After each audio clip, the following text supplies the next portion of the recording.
أشهد أن لا إله إلا الله وحده لا شريك له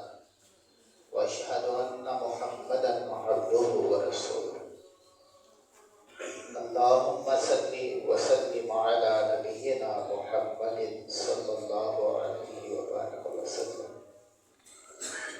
أعوذ بالله السميع العليم من الشيطان الرجيم بسم الله الرحمن الرحيم يا أيها الذين آمنوا كتب عليكم الصيام كما كتب على الذين من قبلكم لعلكم تتقون وقال تعالى في مقام آخر ما يلفظ من قول إلا لديه رقيب عتيد۔ اللہ رب کائنات کی مقدس کلام قرآن مجید فرقان حمید سے دو آیات کی تلاوت کی ہے۔ پہلے مقام پر اللہ رب العالمین فرما رہے یا ایھا الذین آمنوا، اے وہ لوگو جو ایمان لے کر کے آئے ہو، کتب علیکم الصیام، مالک کائنات کی طرف سے تمہارے اوپر رمضان کے روزوں کو فرض کر دیا گیا ہے۔ اور یہاں پہ مغالطے کا شکار مت ہونا، مت سوچنا کہ اللہ رب کائنات نے ہمارے اوپر کون سا بوجھ ڈال دیا ہے، بلکہ یاد رکھنا کما کتب علی الذین من قبلکم، یہ رمضان کے روزے جیسے تم پر فرض ہے ایسے ہی تم سے پہلی قوموں پر بھی فرض تھے۔ مقصد کیا ہے، ٹارگٹ کیا ہے، رمضان کا مشن کیا ہے؟ لعلکم تتقون، تاکہ تم رب کائنات سے ڈرنے والے متقی اور پرہیزگار بن جاؤ۔ لفظ تقویٰ کا یہاں پر اللہ رب کائنات نے استعمال کیا ہے۔ حضرت عمر بن الخطاب رضی اللہ تعالی عنہ سے پوچھا گیا امیر المومنین بتلائیں تقویٰ کس کو کہا جاتا ہے؟ کہا پوچھنے والے تیرے جسم پر ایک باریک ریشم کا کپڑا زیب تن تو نے کیا ہے، اور جس راستے سے تو گزر کر کے جا رہا وہاں پر کانٹوں والے چھاپے پڑے ہیں، تو اس راستے سے کیسے گزرے گا؟ کہا اپنے کپڑوں کو بڑا کلوز کر کے، بڑا سمیٹ کے، بڑی احتیاط کے ساتھ گزر جاؤں گا کہ میرے کپڑے ان کانٹوں کی وجہ سے پھٹ نہ جائیں۔ امیر المومنین کہنے لگے مالک کائنات کی معصیت، اللہ کی نافرمانی کے کاموں سے بالکل اسی طرح بچ کر کے گزر جانے کا نام تقویٰ ہے جیسے تو اپنے کپڑوں کو کانٹوں سے بچا کے گزر کر۔ یہ تقویٰ، اللہ کا خوف، اللہ کا ڈر انسان کے وجود کے ایک ایک عضو کے اوپر لازم ہے۔ جو دوسری آیت میں نے پڑھی ہے اس کے مطابق ہم اس کو جوڑتے ہیں، اس کے اندر اللہ رب کائنات فرماتے ما یلفظ من قول الا لدیہ رقیب عتید، کہ حضرت انسان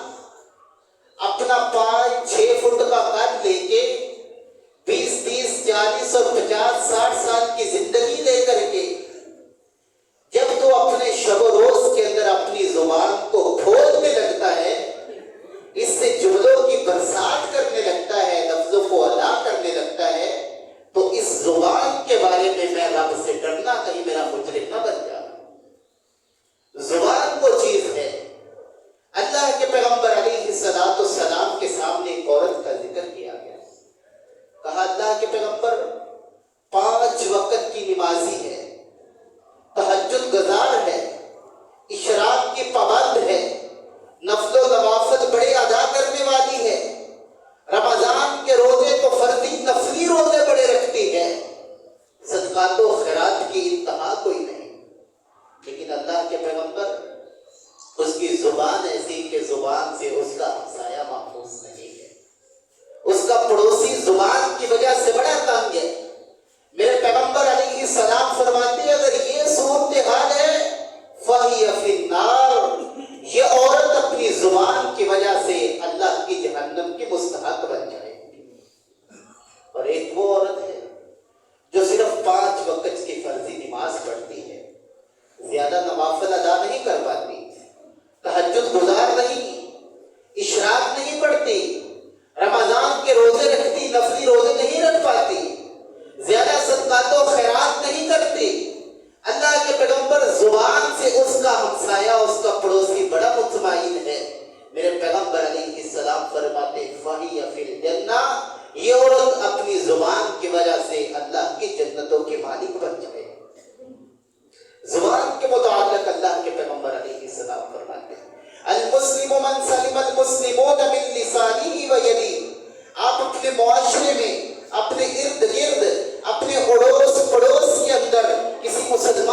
اپنی زبان سے ہمیشہ گالیوں کی برسات ہوتی رہتی ہے۔ اللہ کے پیغمبر علیہ السلام فرماتے ہیں جب صبح ہوتی ہے نا، صبح ہوتی ہے، یہ جسم کے تمام اعضاء ہاتھ باندھ کر کے زبان کے سامنے کھڑے ہو جاتے ہیں اور زبان سے کہتے ہیں اے زبان ہمارے متعلق اللہ رب کائنات سے ڈرنا، اگر تو سارے دن کے اندر سیدھی رہی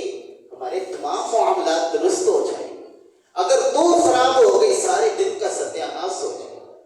اسی لیے پیغمبر علیہ السلام نے فرمایا تھا ایک بندہ ہے ساری زندگی اللہ کی فرما برداری کے اندر گزار دی، نمازیں پڑھتا رہا، یہاں تک کہ احد پہاڑ اور تہامہ پہاڑ کے برابر اس کی نیکیوں کے انبار ہیں، لیکن اس کی زندگی کا آخری وقت آیا ہے،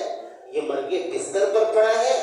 زبان سے ایک کلمہ اللہ کی نافرمانی کا نکلا، ساری زندگی کی نیکیاں خراب ہو گئی، یہ جہنم کا بادل بن چکا ہے۔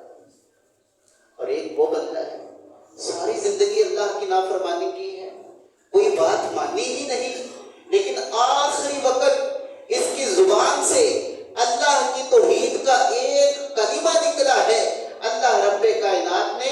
اس کی زبان کے ایک لفظ کی وجہ سے زندگی کے گناہوں کو معاف کر کے جنت کا سرٹیفکیٹ عطا کر دیا۔ اس لیے ہمیں چاہیے کہ اپنی سارے دن کی گفتگو کرتے وقت، اپنی زبان کو کھولتے وقت، لفظوں کو بولتے وقت، اپنے جملوں کو ادا کرتے وقت اپنی زبان کے متعلق اللہ رب کائنات سے ڈرے کہ کبھی کہیں میرے